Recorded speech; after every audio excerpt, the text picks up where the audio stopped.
High school fail, junior high school fail लोग MLA बने हुए हैं।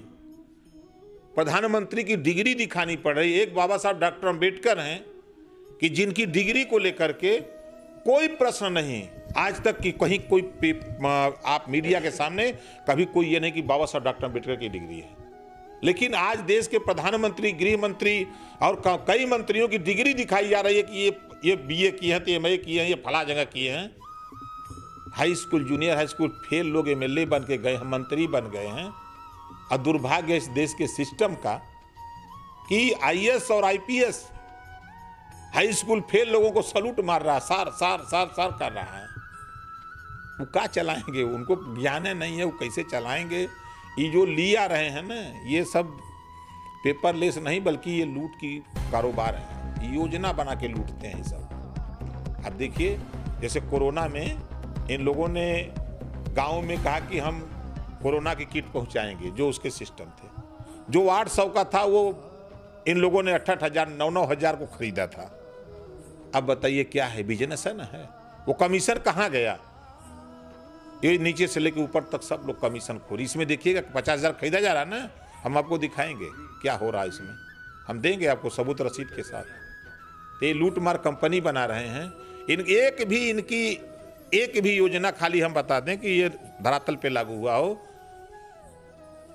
सूबे के मुख्यमंत्री ने कहा कि बगैर हेलमेट का पेट्रोल पंप पर पेट्रोल नहीं मिलेगा, और उसी दिन मैंने देखा पेट्रोल पंप पर लोग हेलमेट बिना लगाए पेट्रोल और डीजल ले रहे थे। इनका एक भी काम तो कोई धरातल पे क्रियान्वयन नहीं हो रहा है।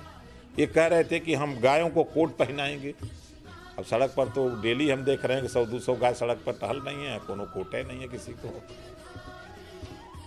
देखिए, यह सरकार पूर्ण रूप से अडानी और अंबानी के इशारे पे चल रही है। अडानी और अंबानी जो कह रहे हैं वो बीजेपी सरकार कर रही है। किसान कह रहा है कि हमारा धन दुगुना न करो। ये किसानों के धन दुगुना करने के बहाने ये अडानी और अंबानी का धन दुगुना कर रहे हैं। अब एक उदाहरण मैं आपको बताऊं कि किसानों का धन दुगुना करने की ये बात करते हैं, और यूरिया जो 200 रुपये में 50 किलो मिलती थी उसमें से 5 किलो कम कर दिया और 100 रुपया रेट बढ़ा दिया। ये तो कंपनी का फायदा कर रहे हैं, उस उद्योगपति का फायदा है, न कि किसान का फायदा है। ये किसान को डर है, इनकी बात पे भरोसा नहीं। बीजेपी सरकार की बात पर भरोसा देश को नहीं रह गया। इन्होंने कहा कि देश हम बिकने नहीं देंगे, पूरे देश की संपत्ति बेच रहे हैं। इन्होंने कहा कि हम 2 करोड़ नौजवानों को रोजगार देंगे। एक भी रोजगार न दे के बल्कि 14 करोड़ लोगों का रोजगार छीन लिया। इन्होंने कहा कि महंगाई हम कम करेंगे।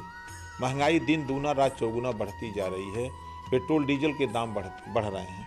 जब ये सत्ता से बाहर रहते हैं तब इनको पेट्रोल और डीजल के दाम बढ़ते हैं तो दिखाई देते हैं, और जब ये खुद सत्ता में है तो इनको दिखाई नहीं दे रहा है। इन्होंने वादा किया था कि एक देश होगा एक टैक्स। अब यहीं से उठा कर देखिए, जब एक देश एक टैक्स की बात होती है तो फिर पेट्रोल और डीजल पे जीएसटी क्यों नहीं? इसका मतलब कि डीजल और पेट्रोल के कारोबारी अडानी और अंबानी के लोग हैं, तो वहाँ अगर ये लागू करेंगे तो उसको खतरा होगा, नुकसान उसको होगा। इस नाते वहाँ नहीं है, तब उस पर पेट्रोल और डीजल पे एक देश एक टैक्स का कानून लागू नहीं होता है। एक देश वन नेशन वन एजुकेशन की बात करते हैं, लेकिन 2 तरह की शिक्षा है देश में। सरकारी स्कूल में क से कबूतर और प्राइवेट स्कूल में क से कंप्यूटर। ये समान शिक्षा क्यों नहीं ले आते हैं? ये समान शिक्षा ले आवें। और दुनिया के तमाम देशों में जब गरीबों को निःशुल्क शिक्षा है तो भारत में गरीबों को निःशुल्क शिक्षा की व्यवस्था क्यों नहीं सरकार कराती है? तो इनके कथनी और करनी में किसान को इस बात पर भरोसा उठ गया है कि ये कहते कुछ हैं और करते कुछ हैं। इस नाते किसान का भरोसा नहीं है। और दूसरा, आपने सवाल किया कि 18 तारीख को मैं भी किसान का बेटा हूँ, मैं भी खेती करता हूँ। मैं तो कह रहा हूँ कि देश में जितने नेता हैं, कोई एक नेता का नाम बता दीजिए जो हल की मुठिया पकड़ा हो।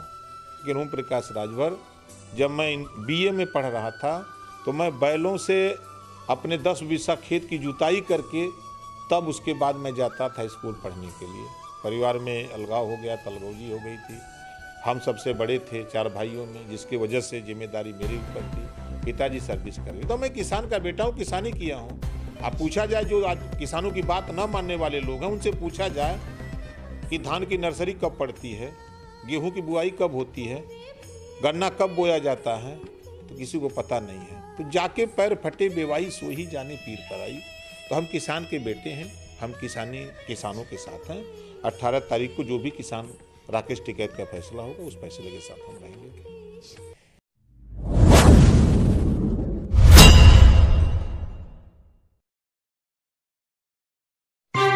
खबरों में बने रहने के लिए हमारे चैनल को सब्सक्राइब करें और नोटिफिकेशन पाने के लिए इस घंटे को